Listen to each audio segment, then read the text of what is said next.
Hello students, मैं doctor अर्चना अनुपम, sociology pre law 2।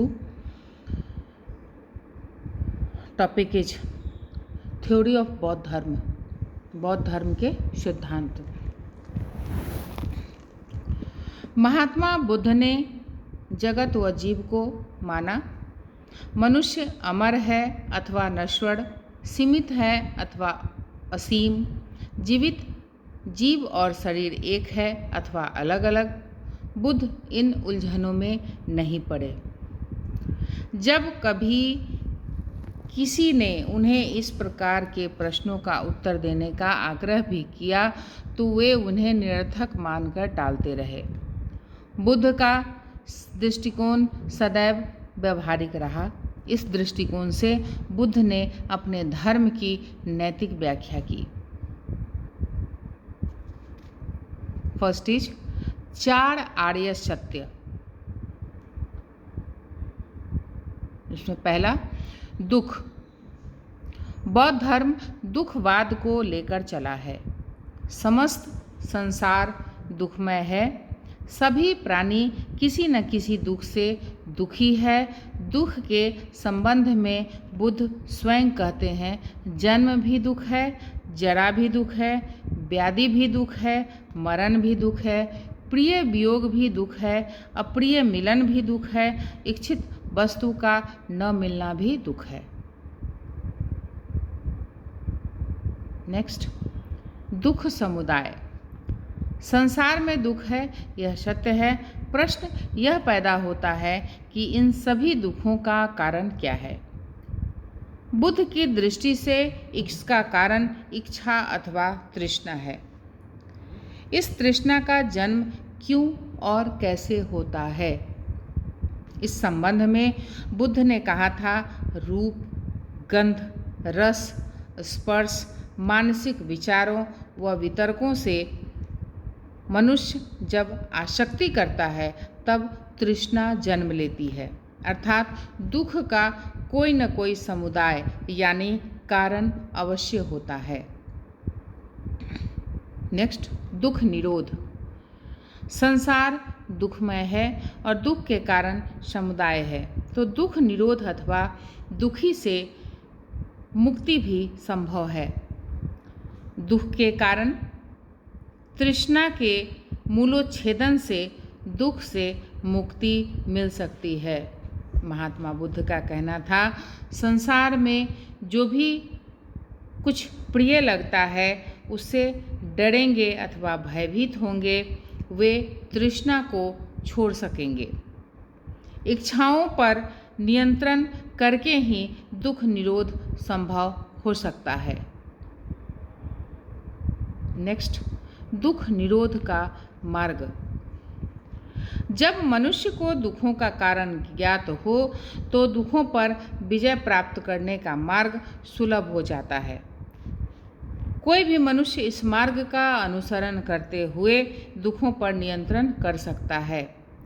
महात्मा बुद्ध ने जो मार्ग बतलाया वह दुख निरोधगामिनी प्रतिपदा के नाम से जाना जाता है। इसके 8 अंग है, इसलिए इस मार्ग को अष्टांगिक मार्ग भी कहा जाता है। अष्टांगिक मार्ग संसार में उपलब्ध वस्तुओं को भोगने की इच्छा या समस्त दुखों का मूल कारण है।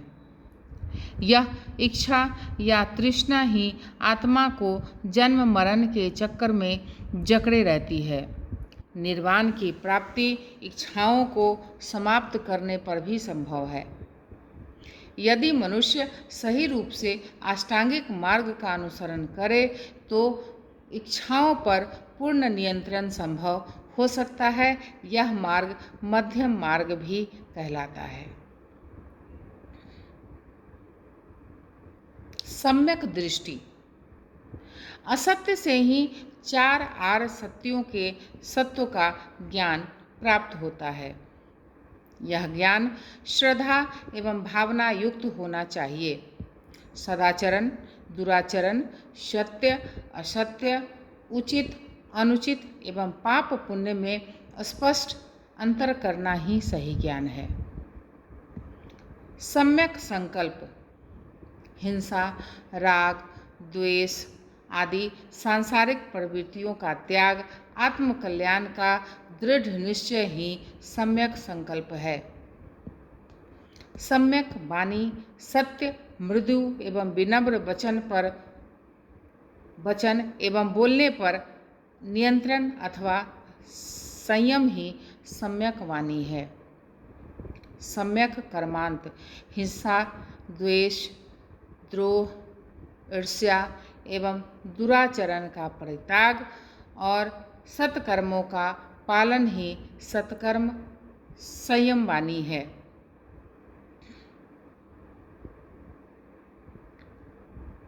सम्यक आजीव न्यायोचित मार्ग से आजीविका अर्जित करना ही सम्यक आजीव है। सम्यक व्यायाम अच्छे कर्मों और उपकार के लिए निरंतर प्रयत्नशील रहना ही सम्यक व्यायाम है। सम्यक स्मृति विवेक और स्मरण का अनुपालन करना तथा लोभ आदि चित्त के संतापों से बचना ही सम्यक स्मृति है। सम्यक समाधि राग, द्वेष और द्वंद्व विनाश से रहित होकर चित्त को एकाग्र करना ही सम्यक समाधि है। बुद्ध घोष के अनुसार समाधि कुशल चित्त की एकाग्रता है। नेक्स्ट इज मध्यम मार्ग। महात्मा बुद्ध ने दुखों से मुक्ति पाने हेतु जो अष्टांगिक मार्ग बताया वह विशुद्ध आचरण पर आधारित है। इसमें न तो अधिक शारीरिक कष्ट व क्लेश से मुक्त अधिक कठोर तपस्या को उचित बताया और न ही अधिक भोगमय विलास जीवन को। मूल रूप से यह दोनों अतियों के बीच का मार्ग है। इस कारण ही इसे मध्यम मार्ग यानी मध्यम प्रतिपदा भी कहा गया। इसका सही रूप से पालन कर मनुष्य मोक्ष की ओर अग्रसर होता है। नेक्स्ट इज 10 शील। महात्मा बुद्ध ने अपनी शिक्षाओं में नैतिकता तथा शील को विशेष महत्व दिया। बुद्ध ने अपने अनुयायियों को मन, कर्म एवं वचन की पवित्रता रखने पर अधिक जोर दिया। पहला सत्य बोलना, नेक्स्ट हिंसा करना, चोरी न करना, आवश्यकता से अधिक धन संग्रह नहीं करना, भोग विलास से दूर रहना, नाच गाने का त्याग करना, कुसमय भोजन न करना, सुगंधित पदार्थों का प्रयोग न करना, कोमल शैया का त्याग करना एवं राग कामिनी कंचन का त्याग करना।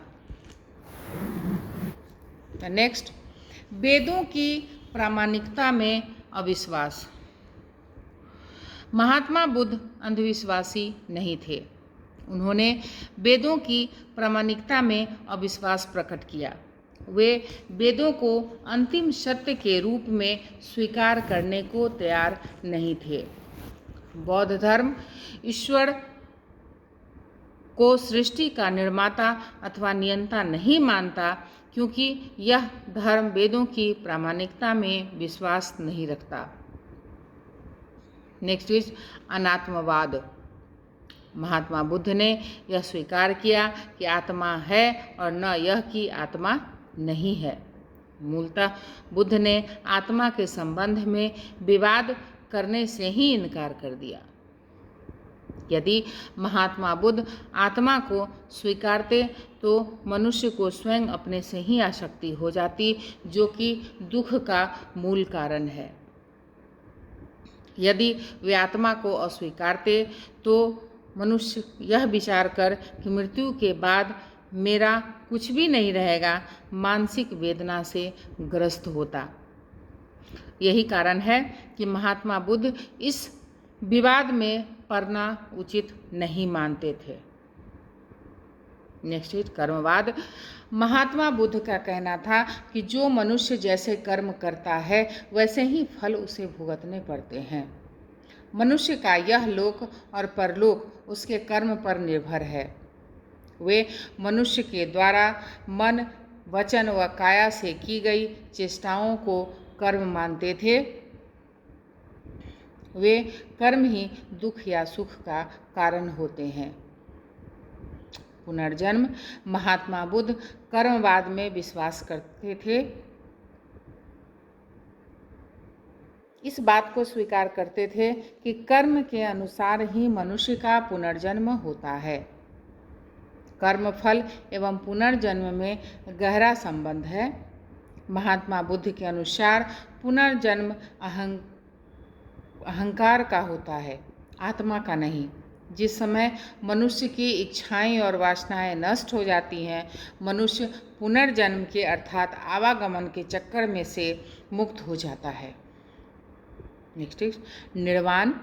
इस धर्म का चरम लक्ष्य निर्वाण प्राप्ति है। निर्वाण शब्द का अर्थ है बुझाना।